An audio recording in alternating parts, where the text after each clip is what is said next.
Hi, today I'm answering brainwork questions for resolving symptoms of anxiety, depression, and traumatic stress. And my name's Rachel McLeod. I'm a mental health therapist, coach, and mentor for therapists, and I specialize in helping people do the brain work for resolving symptoms of anxiety, depression, and traumatic stress.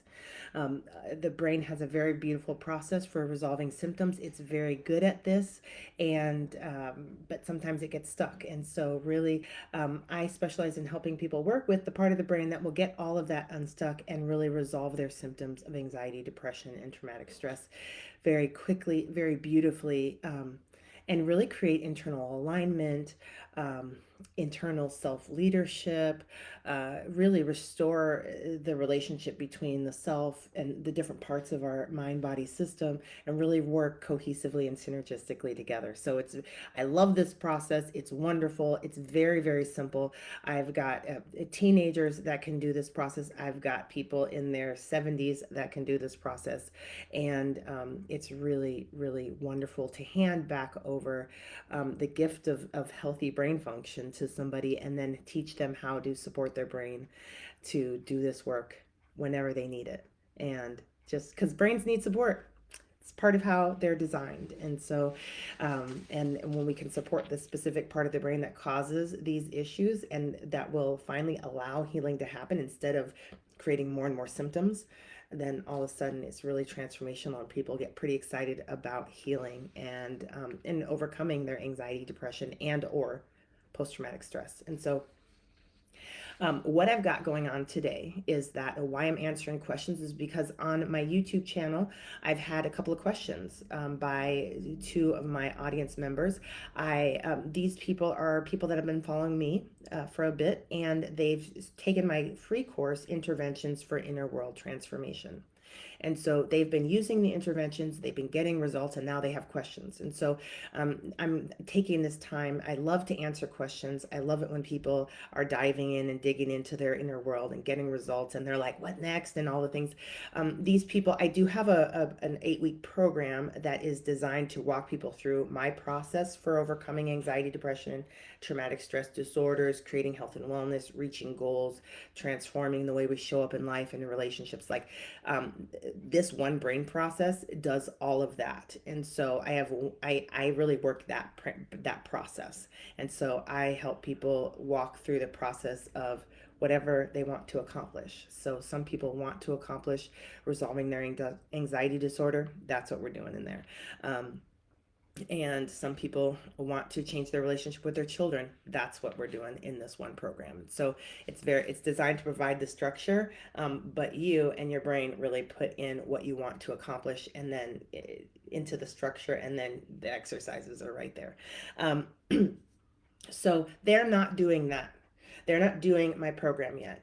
Looks like one of them is about to get started with that, but they've had some setbacks. And so they are just where I was in the beginning of this, where we would just have these tools in my free training, Interventions for Inner World Transformation. That's where I'm handing people, watch these videos. Let me train you how to use and self-apply these interventions, give them a try and see what happens. And so if it works, they will go off and really start experimenting with, well, what if I use it with this symptom, and what if I try this intervention with that symptom, or what about when this happens and this happens. And so it's just a very being equipped with the interventions and getting results, your brain starts to get like, maybe this could help me do some more things, and off they're running. So they're not taking a guided by me tour through the inner world to create health and wellness. They're doing it more like I did, where, oh, I've got these tools, what can I do with this? And so they're out there experimenting, and they're having more informed questions, because now that they're in there and they're having to look around at things, they're like, what's going on? So I want to take this opportunity to answer these questions, and this will be great for everybody who wants to follow along, because I'm going to nerd out a little bit. And should you take my free training and be equipped with these interventions and experience some of the same things these people are experiencing, you'll already have the answers. So you'll get a lot farther. This process, these interventions, I hear so much from people just from emailing me back. They're like, or emailing me in response to what they've done, that they're getting transformation, that they're stopping panic attacks, that they're noticing breakthroughs, that they're feeling hope for the first time, that things are returning to normal for some people for the first time, or all these wonderful things they're saying. And so really, we can do so much with these interventions. Now, I will tell you that what took me 7 years to accomplish, wandering around my inner world trying to figure out what to do, I now help people resolve in 2 to 6 months, use it following a very specific pathway. And so it, while it is entirely valid, I really, and you get to create, I mean, build it from scratch. You can take these tools and really build your wellness from scratch, follow your own path. Some of us are just like that. I'm sure there were paths I could have taken, but I really wanted to. I don't know that I wanted to, but I didn't know what I was doing. So, but I did a good job considering. So, however, there are faster ways to get through this. That's really what my program Inner World Transformation is about. So, let's get on with the questions here. So, okay, I'm going to read this one.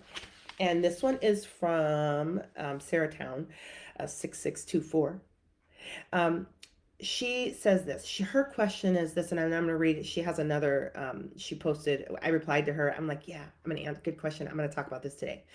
Um, and then she responded to me again. So I'm going to read a little bit of that one too, so you have some context. She says, I have a question. Can you use interventions too much? And then she says, I have to say, this is her reply, your interventions are working. It's really huge for me to see any change after so long of not a single thing working and nobody around me getting it. I think it's really smart to work with the brain. And so that's where she's coming from. So she's getting results already, and she just wants to know, can I do this too much? And I gave her the answer there, but I'm going to go here and I'm going to elaborate on it. And I'm going to start by saying that in general, no, you cannot use interventions too much. That's the general rule, right? The interventions are the interventions I'm teaching in this program are emotional freedom techniques, thought field therapy, energy medicine. um, I, I always get confused because I do also teach passive uses of EMDR to people with no experience. I do not teach official EMDR strategies until later on in my program, Inner World Transformation, because I'd rather people use safer interventions before grabbing up EMDR. EMDR has some kind of special features to it that help brains do things that can get really wild and out of hand and really cause problems. And so you kind of need to know how to work your inner world a little bit to really stay out of the weeds with EMDR. And to stay out of danger, it can really be dangerous. So the interventions that I teach in for free on there have no known side effects. They work specifically with the part of the brain that will shut down the healing process. And so we want to open and amplify and restore a full function to the healing process.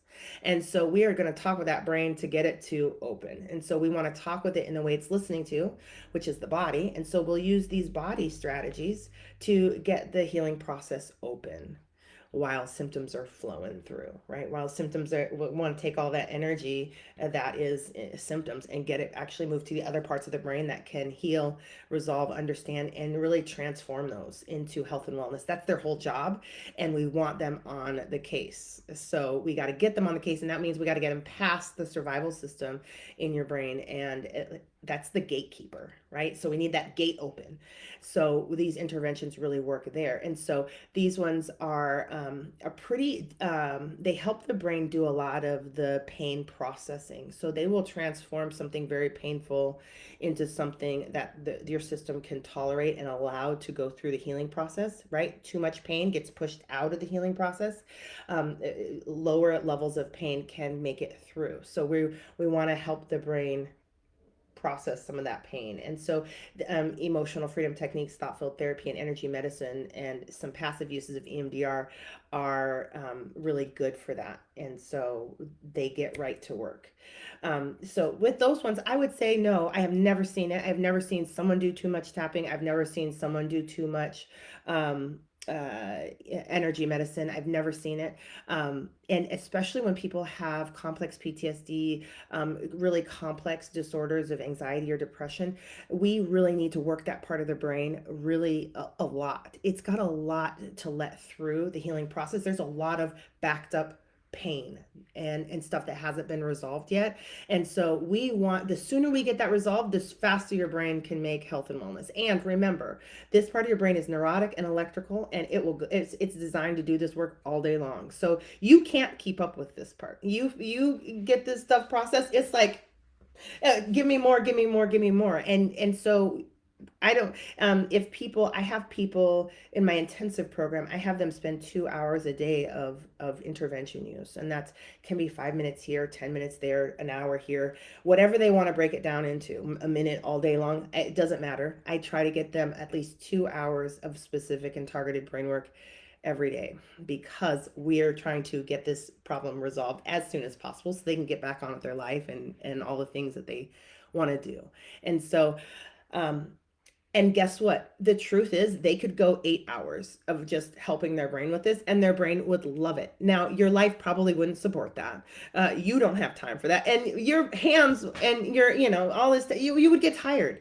But really, the 2 hour mark gives your brain plenty to work with, and so most people aren't at 2 hours. If you're going above that, that's fine. This is not how you're going to live the rest of your life. As your brain is, we're restoring function. And so at some point, you're not going to help your brain out very much at all. But at this point, we want you manually operating that gate in your brain. We want that open. So you can't do that too much. Now, there are exceptions to this rule, and that is usually with EMDR and even passive uses of EMDR. And that's one of the reasons I don't teach the EMDR strategies right away. EMDR is eye movement desensitization reprocessing, and it's eye movement, right? So you're moving your eye around for a little while. Your eyes are part of your brain, and this is what we're doing in REM sleep, and this is where we're really we believe this is where we're doing our emotional and mental work. This is not just desensitizing. This is the brain does some really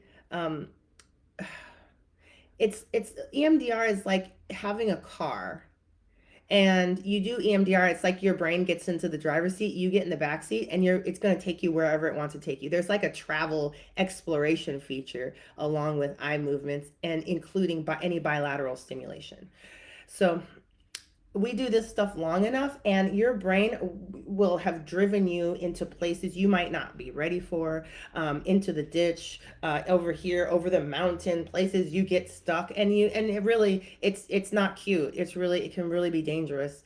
I have done too much of that too soon with clients in the past, two that I can think of. One needed to be stabilized in an inpatient unit, and the second one spent weeks dissociated just from too much at the wrong time, right? So and this is why therapists they warn us, they tell us, we try to be careful. There's a mix between being aggressive and helping people resolve stuff and getting people in the ditch, and you only need to do it one time, me apparently twice, in order to really find that line and learn that going slow is going fast.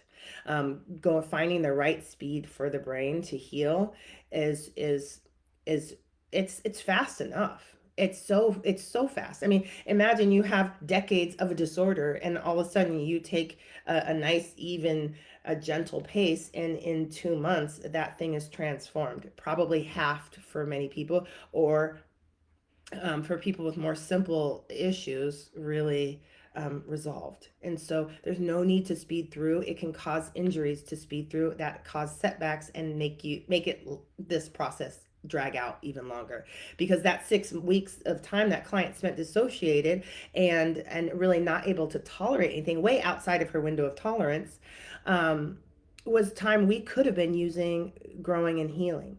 And so we had to go back and really stabilize. And so um, that okay. So when I'm training people to use it's EMDR, passive EMDR, we will if they're I have them look out for symptoms of depression.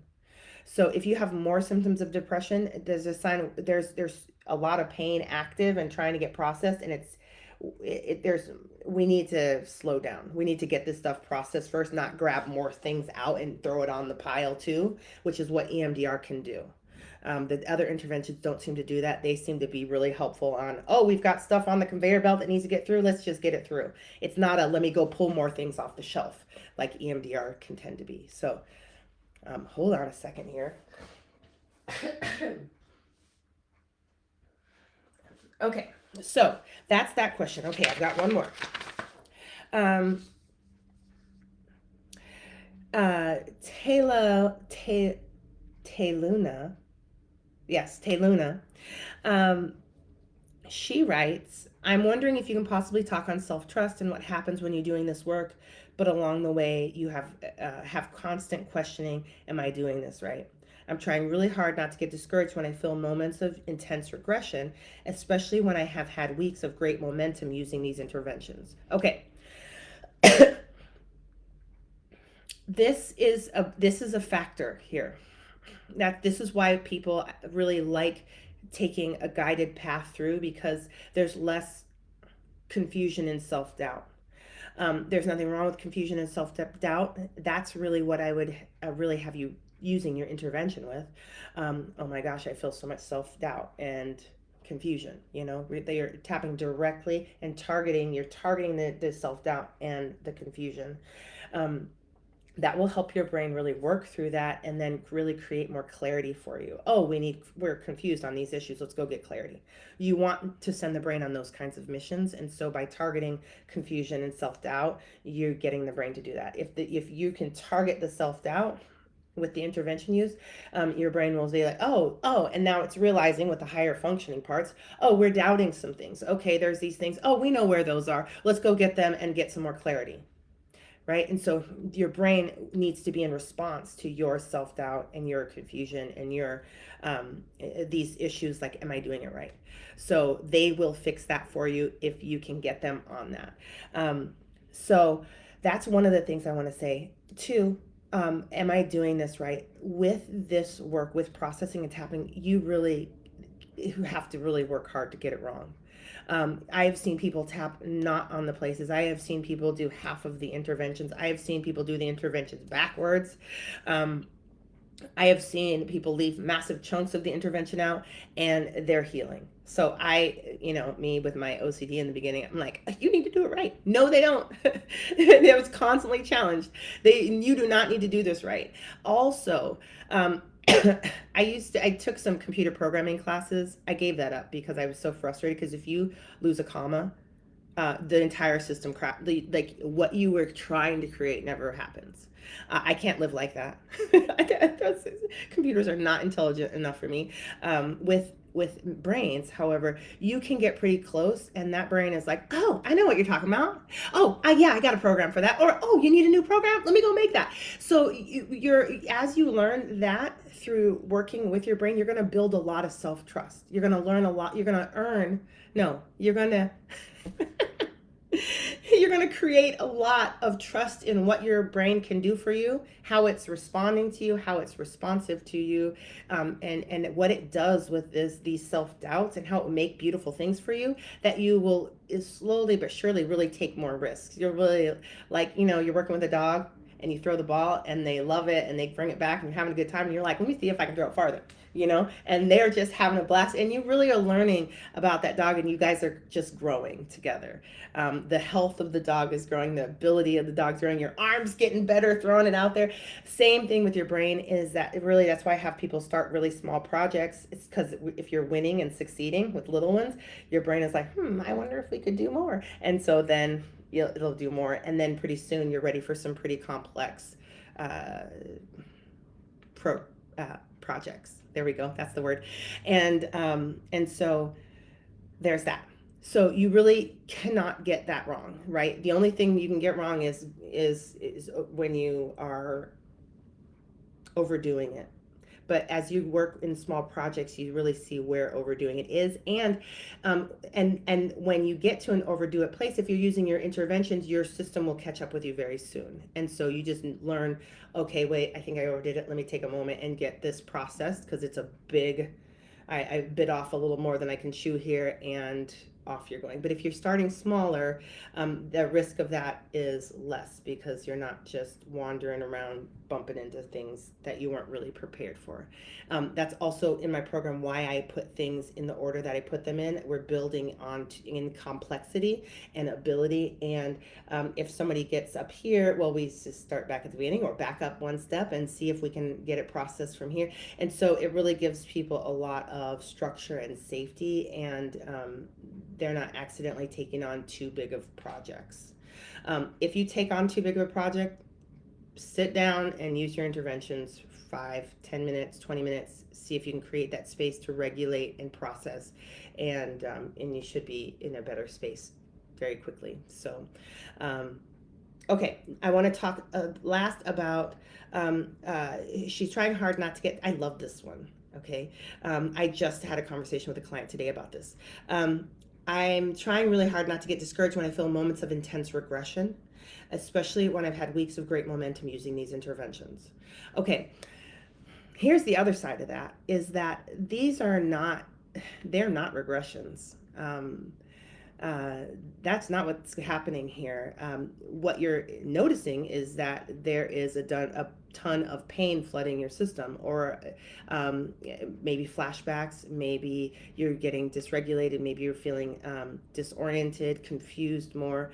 Um, uh, my client ran into a pack of she's watching TV, heard something her mom said, and spent quite a bit of time spiraling with a lot of flashbacks, like a whole flashback show. This when you do not when you cannot get your processor working, this is hell. This is awful. However, with these interventions, we are opening the processor. The processing is moving at optimal speeds. And so what's going to happen here is that when my client heard these words, her brain was like, ah, we have all these flashbacks where mom said the same thing, right? And so all of them came out. So now she's triggered with all this stuff. But what's happening is her system is flushing out stuff from her subconscious mind. We're going to get that process. That stuff has to come out. That is part of the healing process. Now, when I have new clients, I'm really trying to prevent that from happening for a while because that's a wild place. You don't want to do and make any decisions in that place. You can't tell what's up and down. We want you to have a lot of skills while you're in there, and to have have them be in small enough chunks that you can get through them pretty quickly.